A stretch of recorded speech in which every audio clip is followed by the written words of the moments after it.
নমস্কার বন্ধুরা, তৃপ্ত আহারে আপনাদের সবাইকে স্বাগত জানাই। আমি অনুসুয়া। আজ আপনাদের সাথে চিকেনের একটা রেসিপি শেয়ার করবো, তার সাথে আমি। তো চলুন চট করে রেসিপিগুলো শুরু করি। আপনারা পুরো ভিডিওটা দেখতে থাকুন। আশা করবো আপনাদের এই ভিডিওটা ভালো লাগবে।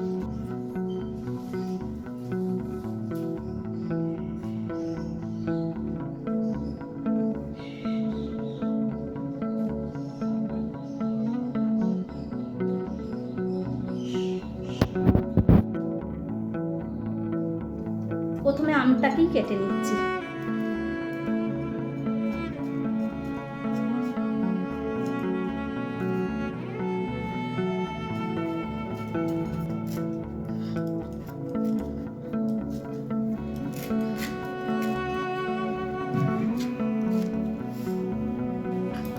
আমটা খুব সুন্দর সেন্ট।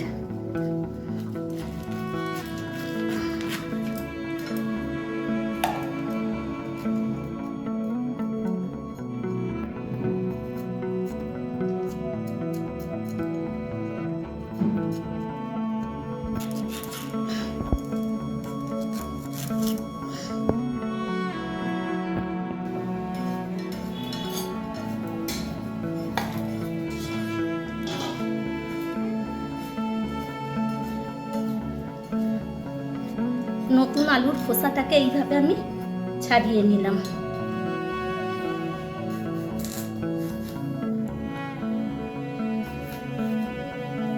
এইভাবে আলুটাকে আমি কেটে নিচ্ছি। জলে দিয়ে দিলাম। নতুন আলুর একটা কষ থাকে, তো তাই সঙ্গে সঙ্গে জলে দিয়ে দিচ্ছি।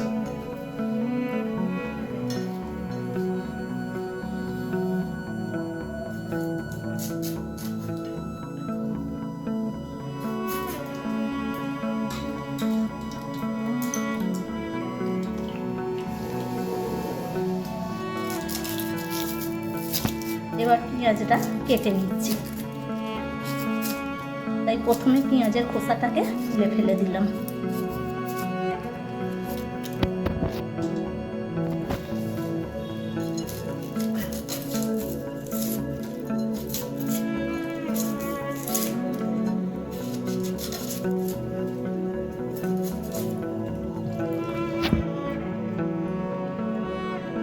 মোটা কোটা হয়ে গেছে। এবার আমি বাটনাটা বেটে নেব। গরম ভাত দিয়ে আজকের রেসিপিগুলো খাওয়া হবে, তাই মশকাটি চাল ধুয়ে দিয়ে দিলাম। গ্যাসটা অন করে দিয়ে কড়াইটা বসে দিয়েছি। একটু সর্ষের তেল দিয়ে দিলাম। শুকনো লঙ্কা 5 ফোড়ন একটু ফোড়নে দিয়ে দিলাম। এবার কেটে ধুয়ে রাখা আমটা দিয়ে দিলাম।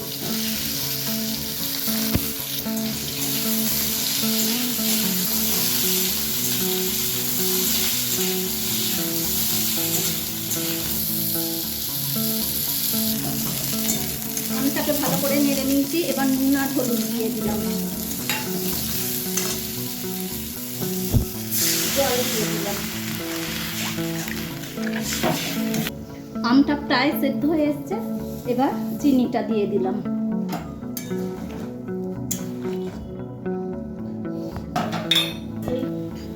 এবার চাটনিটা আমার হয়ে গেছে। এবার এর মধ্যে একটা মশলা আমি দিয়ে দেবো। ধনে, জিরে, 5 ফোড়ন, শুকনো লঙ্কা, সাথে আছে মৌরি।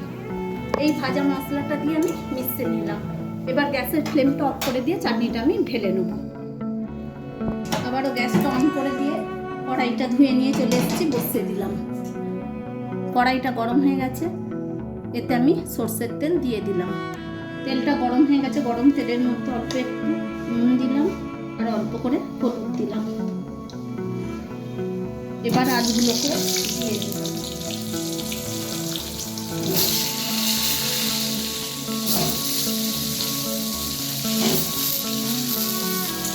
আলুটাকে অল্প করে একটু আমি ভেজে দিচ্ছি।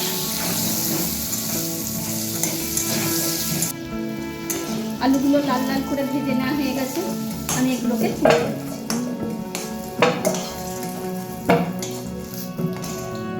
আমি একটু রসুন দিয়ে দিলাম।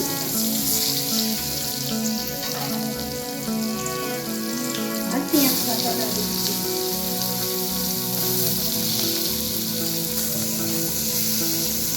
এবার এগুলোকে একসাথে মিশিয়ে দিচ্ছি। আমার বোনঝি কেরালা বেড়াতে গেছিলো, ওখান থেকে এই মশলাটা এনেছিল। এইতে তেজপাতা, গোলাপ ফুলের পাপড়ি, এটা মনে হচ্ছে কাসৌরি মেথি, আরও দু রকমের এইরকম মশলা আছে। একটা স্টার আনিসের পাপড়ি আর একটা কি এটা আমি চিনতে পারছি না। তবে এইটা এই পেঁয়াজ ভাজার ওপরে আর রসুন ভাজার ওপরে দিয়ে দিলাম, হালকা করে একটু নেড়ে নেব।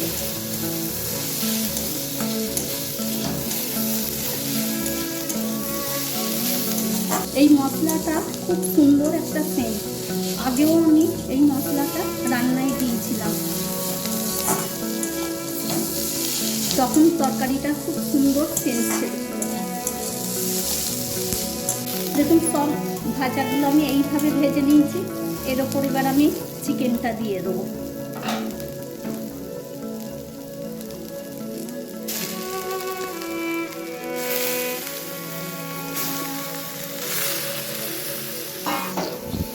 চিকেনটাকে এই ভাজার সাথে হালকা করে একটু ভেজে নেব।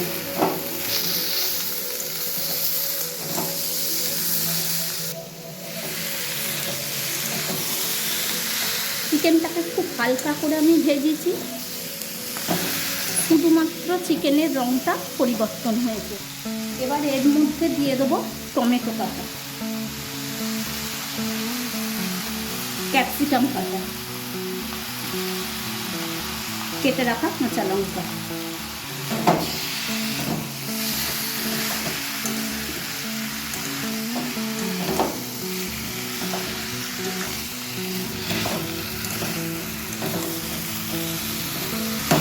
সবটাকে হালকা করে ভেজে নেওয়া আমার হয়ে গেছে।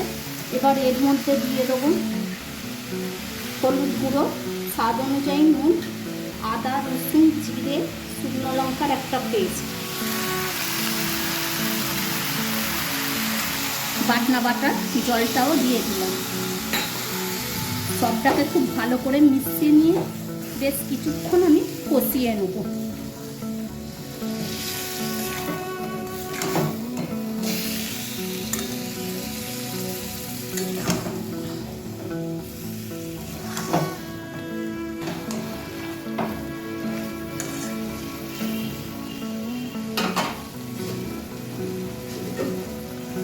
এবার একটা ঢাকা দিয়ে দিয়ে কষিয়ে নেব। মিনিট 10 পর ঢাকাটা খুলে দিলাম। আমি মাঝখানে দুবার নেড়ে দিয়েছিলাম। কষাটা খুব ভালো হয়ে গেছে। এবার এর মধ্যে আমি ভেজে রাখা আলুটা দিয়ে দেবো। সবটাকে আবারও একটু কষিয়ে নেব। আবারও ঢাকাটা আমি দিয়ে দিলাম। আরও 7-8 মিনিট আমি এইভাবে কষিয়ে নিয়েছি আলুটা দেওয়ার পর। দেখুন কষাটা খুব সুন্দর হয়েছে। এদিকে গ্যাসে জলও গরম বসিয়ে দিয়েছি, গরম জলটা দেবো। ঢাকাটা খুলে দিয়েছি, এদিকে জলটাও খুব ভালোভাবে গরম হয়ে গেছে। এবার ফোটানো জলটা আমি দিয়ে দিচ্ছি।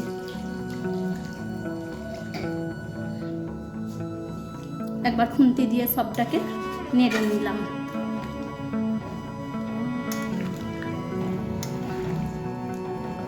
ঢাকাটা খুলে দিলাম। মাংসটা আমার তৈরি হয়ে গেছে। এবার এর মধ্যে একটু ধনে পাতার টুকরো দেবো। যে মশলাটা দিয়ে দিয়েছিলাম পেঁয়াজ ভাজার সময়, ওটা দেওয়ার পর ধনে পাতা দেওয়ার প্রয়োজনই হয় না, কিন্তু যেহেতু শীতকাল একটু ধনে পাতা না হলে মানায় না, তাই অল্প একটু ধনে পাতা দিয়ে দিলাম। এবার এটাকে আমি নামিয়ে নিচ্ছি। বন্ধুরা, আমার তো রান্না কমপ্লিট হয়ে গেছে।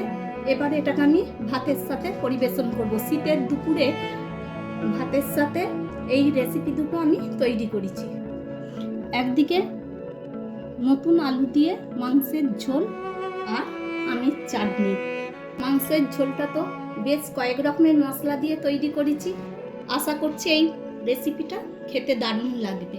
তো চলুন এটাকে এবার আমি পরিবেশন করি।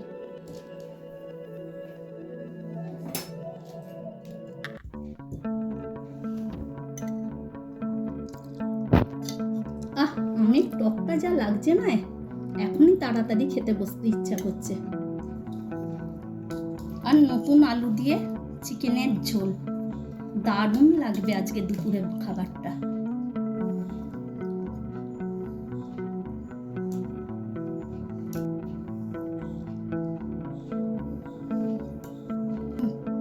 যদি রেসিপিটা ভালো লেগে থাকে, যারা আমার চ্যানেলের নতুন বন্ধু তাদের কাছে আমার অনুরোধ চ্যানেলটা সাবস্ক্রাইব করে দেওয়া, ভিডিওটাকে লাইক আর বেশি বেশি করে আত্মীয় স্বজন বন্ধু বান্ধবের মধ্যে শেয়ার করে দেওয়া।